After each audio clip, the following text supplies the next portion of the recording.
दोस्तों, माता पिता बहुत कंफ्यूज रहते हैं कि हम अपने पुत्र का साथ दे या ना दे। अच्छे कर्मों के साथ उसका साथ दे या फिर जब वो बुरे कर्म करता है उसी में भी उसका साथ दे। माता पिता को बहुत कंफ्यूजन रहता है, करे तो क्या करे। पुत्र अगर दुर्व्यवहार, दुराचार, दुष्कर्म करता है तो क्या उसी में उसको साथ दे, या फिर पुत्र पुण्य कर्म करता है, अच्छा आचरण विचरण करता है तो क्या उसी में साथ दे। तो किस परिस्थिति में अपने पुत्र को साथ दे।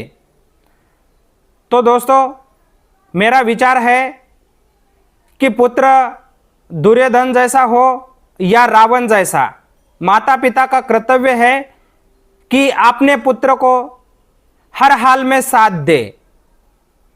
भले ही उस पुत्र के भाई बहन उसे छोड़ के चले जाए, उसके बेबी बच्चे उसे छोड़ के चले जाए, मगर माता पिता ने उस पुत्र को कभी छोड़ के नहीं जाना चाहिए। उस पुत्र को साथ देना चाहिए और उस पुत्र के साथ बने रहना चाहिए। तो किसमें साथ देना चाहिए और क्यों देना चाहिए? तो दोस्तों, उस पुत्र की सारी जवाबदारी ईश्वर ने माता पिता पर छोड़ी होती है, चाहे पुत्र कौन सा भी हो। ईश्वर ने उस पुत्र को उस माता पिता के हवाले किया है और उसकी सारी जवाबदारी माता पिता पे दी है। तो ईश्वर की जवाबदारी है, ईश्वर ने कहा है, इसलिए हर माता पिता ने अपने पुत्र का साथ देना चाहिए, चाहे फिर पुत्र कैसा भी हो। अगर अपना पुत्र दुर्व्यवहार, दुराचार करता है तो माता पिता का कर्तव्य है कि अपने पुत्र के साथ बने रहे और वो जो दुर्व्यवहार, दुराचार करता है उसे परावर्त करे। जैसे कि इसके क्या परिणाम होने वाले हैं, तुम्हारे भविष्य के लिए कौन सा अच्छा है, हमारे घर के लिए कौन सा व्यवहार अच्छा है, हमारे समाज देश के लिए कौन सा व्यवहार अच्छा है, आपने क्या करना चाहिए। इस तरह से उसको समझा बुझा कर माता पिता का कर्तव्य है कि उसको सन्मार्ग पे लाए, सद्गति उसे प्रदान करे और अच्छे कर्म के लिए प्रवृत्त करे। माता पिता की निरंतर कोशिश यही रहना चाहिए कि अपने पुत्र को उस दुर्व्यवहार से परावर्त करके सन्मार्ग पे लाए। चाहे माता पिता इसमें सक्सेस हो या ना हो, मगर माता पिता का जो कर्तव्य है वो उसको बिल्कुल करना चाहिए। अगर पुत्र अच्छा व्यवहार करता है, पुण्य कर्म करता है, सद्विचार सदाचार करता है, तो भी माता पिता ने उसके साथ रहना चाहिए और हर किस तरह से इसमें प्रगति कर सकते हैं। और यह जो पुण्य कर्म कर रहा है तो हर किस तरह से, हर अच्छी तरह से कर सकते हैं, जिससे कि उस पुत्र का, उसके परिवार का, गांव का, देश का, समाज का और पूरे सृष्टि का भला हो। इसके लिए अच्छे पुत्र के साथ भी माता पिता ने रहना चाहिए और बुरे पुत्र जो है उनके साथ भी माता पिता ने रहना चाहिए। जैसे कि दुर्योधन के माता पिता थे, वो अपने पुत्र को, दुर्योधन को हमेशा सन्मार्ग पे लाने की कोशिश करते थे, अच्छे विचार उसको देते थे और युद्ध टालने की हर कोशिश करते थे।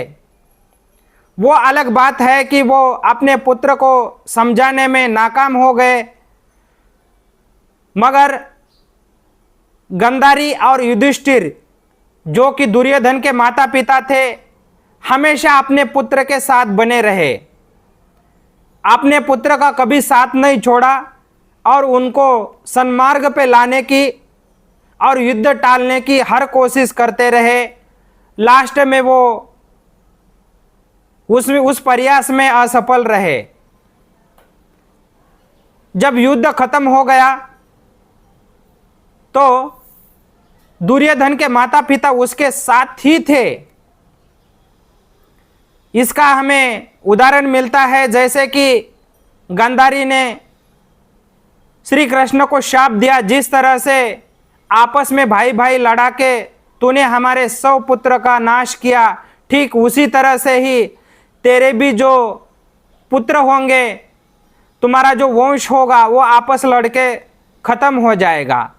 यानी कि लास्ट तक गांधारी अपने पुत्र के साथ थी और अपने पुत्र प्रेम के कारण ही भगवान श्री कृष्ण को शाप दिया।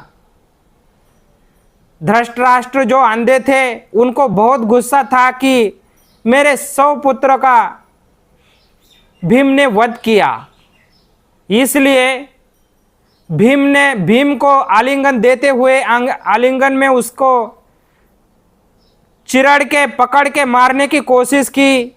भले ही वहाँ श्री कृष्ण थे, उन्होंने मिट्टी का पुतला उनके सामने रख दिया, क्योंकि वो तो जो युधिष्ठिर थे वो तो नहीं देख सकते थे, और उन्होंने भीम को आलिंगन देने की मांग की। भीम ने अपनी जगह पे जो मिट्टी का पुतला था वो सामने किया,